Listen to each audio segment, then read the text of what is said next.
শিৱসাগৰ জিলাৰ সদৰৰ পৰা এটা চৰকাৰী কাৰ্যালয় স্থানান্তৰণক লৈ সৰব হৈ পৰিছে শিৱসাগৰৰ ক্ৰীড়া সন্থা। হাতত লৈছে আন্দোলনৰ কাৰ্যসূচী। শিৱসাগৰ জিলা সদৰৰ পৰা শিৱসাগৰ জিলা ক্ৰীড়া বিষয়াৰ কাৰ্যালয়টো ডিমৌৰ ৰাইচাই ষ্টেডিয়ামলৈ স্থানান্তৰিত কৰাৰ আদেশ জাৰি কৰিছে অসম চৰকাৰৰ ক্ৰীড়া আৰু যুৱ কল্যাণ বিভাগৰ সঞ্চালক প্ৰদীপ ডিমুঙে।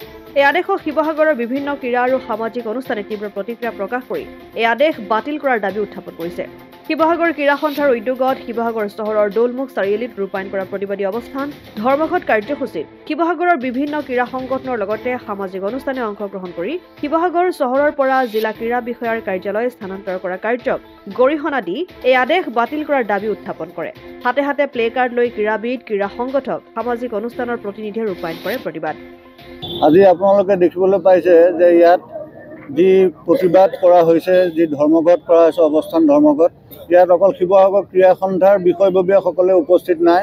আজি শিৱসাগৰৰ প্ৰত্যেকটো খেলৰ খেলুৱৈসকল আহি ইয়াত উপস্থিত হৈছে, প্ৰত্যেকগৰাকী ক্ৰীড়া সংগঠক আহি উপস্থিত হৈছে, প্ৰত্যেকগৰাকী প্ৰশিক্ষক আহি ইয়াত উপস্থিত হৈছে, প্ৰত্যেকগৰাকী ক্ৰীড়াৰ লগত জড়িত, ক্ৰীড়াক ভাল পোৱা শিৱসাগৰৰ ব্যক্তি আহি ইয়াত উপস্থিত হৈছে। গতিকে এই কাৰণে উপস্থিত হৈছে যে শিৱসাগৰৰ পৰা যি ক্ৰীড়া বিষয়া কাৰ্যালয়, সেই ক্ৰীড়া বিষয়া কাৰ্যালয় ডিমৌলৈ ইতিমধ্যে স্থানান্তৰ কৰিছে এক অফিচিয়েল অৰ্ডাৰৰ যোগে।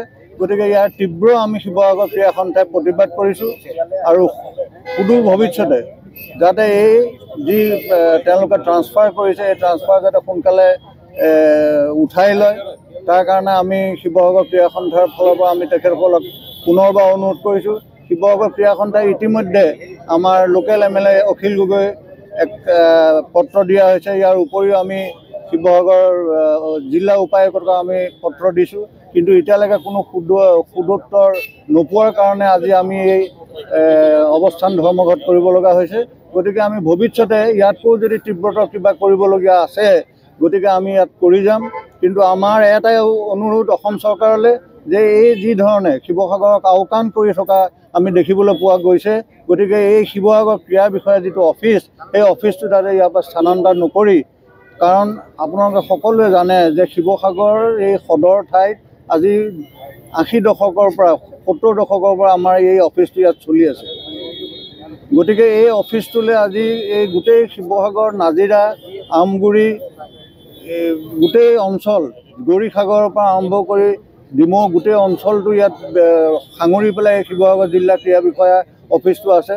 গতিকে এই সদৰ ঠাইত ক্ৰীড়া বিষয়া অফিচটো থাকিলে যিমান ধৰণৰ খেলুৱৈ, ল'ৰা ছোৱালীখিনি আৰু খেলৰ লগত জড়িত যিসকল ব্যক্তি আছে, সেইসকলৰ যিটো সুবিধা হয়, সেই সুবিধাটো ইয়াৰ পৰা স্থানান্তৰ যদি 20-25 কিলোমিটাৰলৈ আকৌ স্থানান্তৰ কৰে, তেতিয়াহ'লে যথেষ্ট খেলৰ সৈতে জড়িত ব্যক্তিসকলৰ অসুবিধাৰ সন্মুখীন হ'ব। গতিকে এই সকলো বস্তু চাই পেলাই আমি পুনৰবাৰ অসম চৰকাৰক অনুৰোধ কৰিছোঁ যাতে কোনো কাৰণতে এই শিৱসাগৰ যিটো জিলাৰ ক্ৰীড়া বিষয়া অফিচটো ডিমৌলৈ স্থানান্তৰ নকৰে।